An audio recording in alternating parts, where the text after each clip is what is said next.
విచారణకు పిలిచినా వస్తామని చెప్పినా ఇది మూడవసారి పిలవడం 3 సార్లు కాదు 30 సార్లు పిలిచినా విచారణకు సహకరిస్తాం.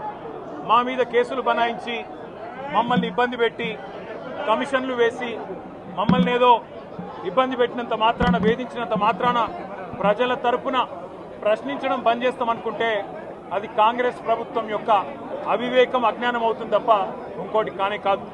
పెద్దలు కేసీఆర్ గారిని పెద్దలు హరీష్ రావు గారిని కాళేశ్వరం కమిషన్ ముందు కూర్చోబెట్టి మీరు పైశాచికానందం పొందొచ్చు. ఇవాళ ఏసీబీ ముందుకి విచారణకు పిలిపించి కొంత మానసికంగా రాక్షసానందం పొందుతూ ఉండవచ్చు, అవసరమైతే అరెస్ట్ కూడా చేస్తారు కావచ్చు. కానీ ఒకటి పక్క, తెలంగాణ కోసం గతంలోనే జైలుకు పోయి వచ్చిన వాళ్ళం. హైదరాబాద్ బ్రాండ్ ఇమేజ్ను పెంచే ప్రయత్నంలో భాగంగా హైదరాబాద్ బ్రాండ్ని కాపాడే క్రమంలో తీసుకున్న ఒక నిర్ణయం వల్ల మళ్ళీ జైలుకు పోవాల్సి వచ్చినా భయపడేది లేదు. ఒకసారి కాదు 100 సార్లు అయినా జైలుకు పోతాం, కానీ వదిలిపెట్టాం కాంగ్రెస్ ప్రభుత్వాన్ని, కాంగ్రెస్ పార్టీని.